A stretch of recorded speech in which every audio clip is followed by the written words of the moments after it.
বুখারী শরীফের মধ্যে হাদিস আসছে, রাসূল বলেন, ইযা আনফাকার রাজুলু আলা আহলিহি ইয়াহতাসিবুহা কানা লাহু ফাহুয়া লাহু সাদাকা।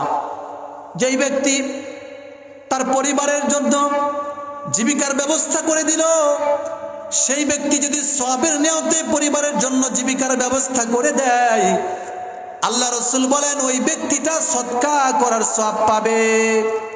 অর্থাৎ যতটুকু টাকা আমি আমার পরিবারের জন্য ব্যয় করলাম, এই টাকাটা যদি আমি আল্লাহর রাস্তায় সদকা করতাম, যেই পরিমাণ সওয়াব আমি পাইতাম, আমার আল্লাহ রাসূল বলেন কোনো ব্যক্তি যদি ওই পরিমাণ টাকা তার পরিবারের জন্য ব্যয় করে, আল্লাহ তাআলা তাকে ওই পরিমাণ সওয়াব দিয়া দিবেন।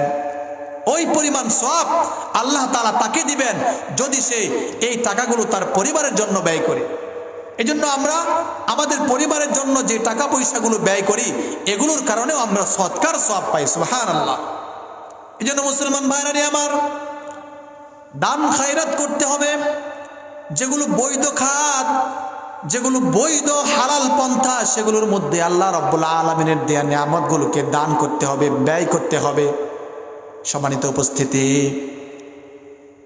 আমরা দান খায়রাতের ব্যাপারে অনেক সময় আমরা অনেক কৃপণতা প্রদর্শন করি। দান খায়রাত করতে চাই না, আল্লাহর দেয়া মাল আল্লাহর রাস্তায় ব্যয় করতে চাই না।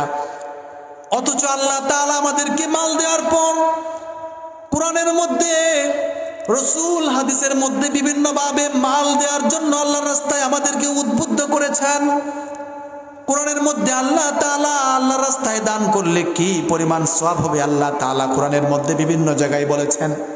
এক জায়গায় আল্লাহ তাআলা বলেন, মান জাআ বিল হাসানাতি ফালাহু বিআশরি আমসালিহা।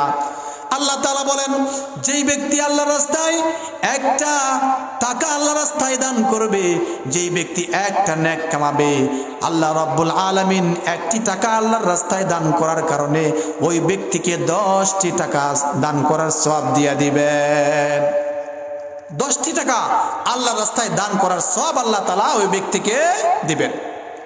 আরেক আয়াতের মধ্যে আল্লাহ তাআলা একটা উদাহরণ দিয়ে বলেন, মাতালুল লাযীনা ইউনফিকুনা আমওয়ালাহুম ফি সাবিলিল্লাহি কামাতালি হাব্বা। যেই ব্যক্তি আল্লাহর রাস্তায় আল্লাহর দেয়া মালগুলো ব্যয় করে, ওই ব্যক্তির দৃষ্টান্ত হচ্ছে ওই শস্য দানার মতো। আমবাতাত সাবআ সানাবিলা ফি কুল্লি সুমবুলাতিন মিআতু হাব্বা। যেই শস্য দানা একজন কৃষক জমিনের মধ্যে গাড়ার পর সেই শস্য দানা থেকে 7টা শীষ গজাইছে, প্রত্যেকটা শীষের মধ্যে 100 করে দানা। তার মানে একটা দানা জমিনের মধ্যে রোপণ করার কারণে ওই ব্যক্তিকে আল্লাহ তাআলা 700 দানা দিয়ে দিলেন। ঠিক তেমনি ভাবে কোনো ব্যক্তি যদি আল্লাহর দেয়া মাল আল্লাহর রাস্তায় ব্যয় করে, আল্লাহর দেয়া মাল যদি আল্লাহর পথে খরচ করে, আল্লাহ তাআলা ওই ব্যক্তিকে 1 টাকা আল্লাহর রাস্তায় খরচ করার কারণে আল্লাহ তাআলা তাকে 700 টাকা খরচ করার সওয়াব দান করবেন। 700 টাকা খরচ করার সওয়াব আল্লাহ তাআলা সেদিন ওই ব্যক্তিকে দান করবেন। এজন্য মাল থাকলে এই মাল নিয়ে কোনোদিন কৃপণতা করা যাবে না।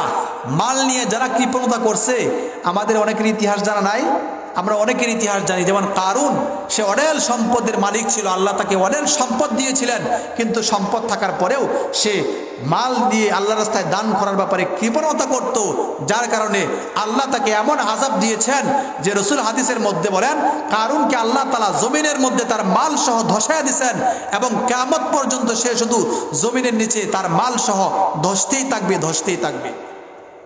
এজন্য কৃপণতা করা এটা আল্লাহর বিধান না। বখিলকে আল্লাহ তাআলা পছন্দ করেন না, মহব্বত করেন না।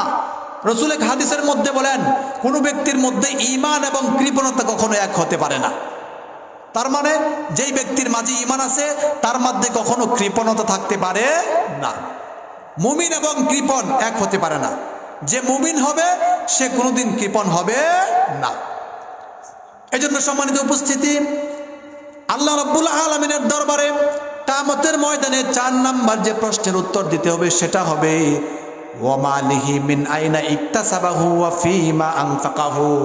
তুমি যে মাল উপার্জন করছিলে সেই মালগুলো তুমি কোন খাতের মধ্যে ব্যয় করেছো, আমার কাছে হিসাব দিয়ে যাও। এবার আসেন 5 নাম্বার কি প্রশ্ন আল্লাহ তাআলা আমাদের কাছে করবেন।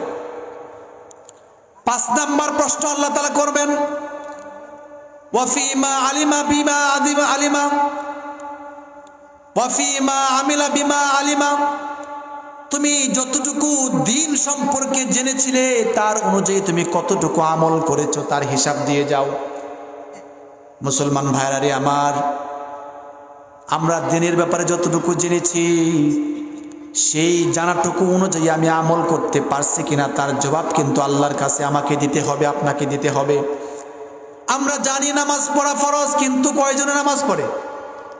আমরা জানি দাড়ি রাখা ওয়াজিব, কিন্তু কয়জনে দাড়ি রাখে? আমরা মা বোনেরা জানি পর্দা করা ফরজ, কিন্তু কয়জনে পর্দা করে?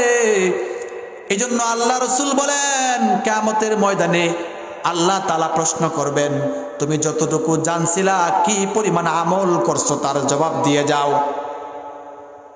এজন্য যারা আলেম আছেন, যারা মাদ্রাসায় পড়ে আলেম হইছেন, তাদের ক্ষেত্রে ওই হাদিস, আমরা অনেকে মাদ্রাসায় পড়ে আলেম শিখতেছি কিন্তু আমল করি না, আমরাও কিন্তু এই হাদিসের মধ্যে, হাদিসের আওতার মধ্যে আমরাও কিন্তু পড়ব। আল্লাহ তাআলা আলেমদেরকেও জিজ্ঞাসা করবেন, ও আলেম, তুমি যে আলেম শিখছিলা, দিন শিখছিলা, দিন শিখার পরে তুমি কতটুকু আমল করছিলা, আজকে হিসাব দিয়ে যাও। মুসলমান ভাইরা রে আমার, এই কথাটা বোঝার জন্য বুখারী শরীফের মধ্যে একটা হাদিস আসছে। হাদিসের রাবি হচ্ছে হযরত উসামা ইবনে যায়েদ, রাসূলের নাতি। হযরত উসামা ইবনে যায়েদ বলেন, قال রাসূলুল্লাহ সাল্লাল্লাহু আলাইহি ওয়াসাল্লাম, রাসূলুল্লাহ সাল্লাল্লাহু আলাইহি ওয়াসাল্লাম বলেন, কিয়ামতের ময়দানে এক ব্যক্তিকে আনা হবে, আনায়া মানুষের সামনে তাকে জাহান্নামের মধ্যে নিক্ষেপ করা হবে। জাহান্নামের মধ্যে নিক্ষেপ করার সাথে সাথে তার নারী বুড়িগুলো পেট থেকে বের হয়ে যাবে। নারী বুড়িগুলো যখন পেট থেকে বের হয়ে যাবে, তখন সে এই অবস্থায় জাহান্নামের মধ্যে ঘুরতে থাকবে আর ঘুরতে থাকবে। যেরকম ভাবে রাসূল উদাহরণ দিয়ে বলেন, যেরকম ভাবে জাতা আছে না, জাতা যেটা দিয়ে গম পিষা হয়, জাতা ছিলেন না আগের জামানায় যে গম পিষতো, জাতার সাথে যেরকম ভাবে গাধা ঘুরতে থাকে, প্রতিনিয়ত যেরকম ভাবে জাতার সাথে গাধা ঘুরে, ওই ব্যক্তিকে কিয়ামতের ময়দানে জাহান্নামে নিক্ষেপ করার পর তার নারী বুড়িগুলো যখন বের হয়ে যাবে, তখন সে ওই জাতার সাথে গাধা যেরকম ভাবে ঘুরে, তার নারী বুড়িগুলো নিয়ে জাহান্নামের মধ্যে এরকম ভাবে ঘুরতে থাকবে। তার এই বিভৎস অবস্থা দেখে জাহান্নামীরা তার কাছে এসে বলবে, আপনি তো ওই হুজুর যিনি আমাদেরকে সৎ কাজের আদেশ করত আর অসৎ কাজ থেকে নিষেধ করত, তাহলে আপনার আজকে কেন এই দশা হয়েছে? ওই আলেম তখন বলবে, ওই লোকটা তখন বলবে, আমি আপনাদেরকে সৎ কাজ করার আদেশ করতাম কিন্তু নিজে সৎ কাজ করতাম না। আমি আপনাদেরকে অসৎ কাজ থেকে বারণ করতাম কিন্তু নিজে অসৎ কাজ থেকে বিরত থাকতাম না। এই জন্যই আল্লাহ তাআলা, আমি ইলম শিখছিলাম, সেই ইলম অনুযায়ী আমি আমল করতে পারি নাই। এই জন্য আল্লাহ রব্বুল আলামিন আজকে আমাকে এই শাস্তি দিয়েছে। এই জন্য আজকে আল্লাহ তাআলা আমাকে এই শাস্তি দিয়েছেন যে আমি ইলম শিখছি কিন্তু ইলম অনুযায়ী আমল করি নাই। এই জন্য আল্লাহ তাআলা কিয়ামতের ময়দানে 5 নম্বর যে প্রশ্ন আমাদেরকে করবেন সেটা হচ্ছে, ওয়ান ইলমিহি বিমা আলিমা ফিমা আলিমা বিমা আমিলা ফিমা আলিমা, তুমি যতটুকু জেনেছিলে ততটুকু অনুযায়ী কতটুকু তুমি আমল করেছো তার হিসাব জবাব আজকে আমার কাছে দিয়ে যাও। সম্মানিত উপস্থিতি, এই জন্য যে কথাগুলো বললাম, এই প্রত্যেকটা কথাই আমাদের জীবনের জন্য অনেক গুরুত্বপূর্ণ। আমরা তো শুধুমাত্র কবরের মধ্যে যে 3টা জবাব দিতে হবে আমরা শুধু এগুলোই জানি, এগুলো নিয়ে আমরা বলি করি।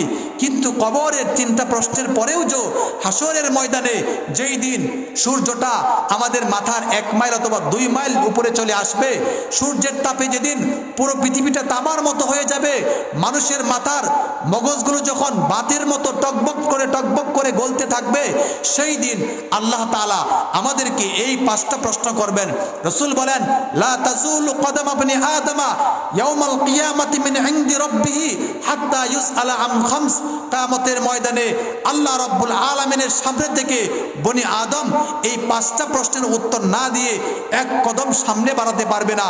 1 নাম্বার, আন উমরিহি ফিমা আফনাহু, তার গোটা হায়াত সম্পর্কে তাকে জিজ্ঞেস করা হবে, এই হায়াতটাকে মালটাকে সে কোন কাজে কিভাবে সে ব্যয় করেছে। 2 নাম্বার ওয়ান শাবাবিহি ফিমা আবলাহু, তার যৌবন কাল সম্পর্কে জিজ্ঞেস করা হবে। এই যৌবন কাল যে তোমাকে দিয়েছিলাম, এই যৌবন কালটা তুমি কোনভাবে কিভাবে তুমি ব্যয় করেছো। 3 নাম্বার ওয়ান মালিহি ওয়া মালিহি মিন আইনা ইকতাসাবাহু, তুমি যে মাল উপার্জন করেছিলে সেটা তুমি কিভাবে উপার্জন করেছিলে, হালাল ভাবে উপার্জন করেছো নাকি হারাম ভাবে উপার্জন করেছো। 4 নাম্বার ওয়াফিমা আনফাকাহু, এই যে মাল তুমি উপার্জন করেছিলে সেটা তুমি কোন খাতে ব্যয় করেছো, হালাল খাতে ব্যয় করেছো নাকি হারাম খাতে ব্যয় করেছো, আল্লাহর আনুগত্যমূলক কাজে ব্যয় করেছো নাকি আল্লাহর নাফরমানিমূলক কাজে ব্যয় করেছো। এবং সর্বশেষ 5 নাম্বার যে প্রশ্নটা আল্লাহ তাআলা আমাদেরকে বলবেন, ওয়া বিমা আমিলা ফিমা আলিমা, তুমি যতটুকু জেনেছিলা কোরআন এবং হাদিস থেকে, হুজুরদের মুখ থেকে, ওয়াজ মাহফিলে গিয়ে যতটুকু তুমি জেনেছিলা ততটুকু অনুযায়ী তুমি কতটুকু আমল করেছো, আজকে আমার দরবারে হিসাব দিয়ে তারপরে সামনে বাড়াও। এই জন্য সম্মানিত উপস্থিতি, বুদ্ধিমানের কাজ হলো, রাসূল হাদিসের মধ্যে জন্যই বলেছেন আল কাইয়িসু মান দানা নাফসাহু ওয়া আমিলা লিমা বাদাল মাউত, সবচেয়ে বুদ্ধিমান হলো ওই ব্যক্তি যে নিজের নফসকে নিয়ন্ত্রণ করে, নিজের নফসের হিসাব করে চলে, ওয়া আমিলা লিমা বাদাল মাউত, এবং মৃত্যুর পরবর্তী সময়ের জন্য আমল করে, যেন কিয়ামতের ময়দানে আল্লাহ তাআলা আমাদেরকে প্রশ্ন করলে এই প্রশ্নগুলোর জন্য জবাব দিয়ে তারপর আল্লাহর দরবার থেকে ছাড়া পেতে পারি। এই চিন্তা নিয়ে যারা দুনিয়াতে বসবাস করে এরাই হচ্ছে বুদ্ধিমান। আল্লাহ তাআলা আমাদের সকলকে যে কথাগুলো বললাম এগুলোর উপর আমল করার তৌফিক দান করেন। সবাই বলি আমিন। ওয়া আখির।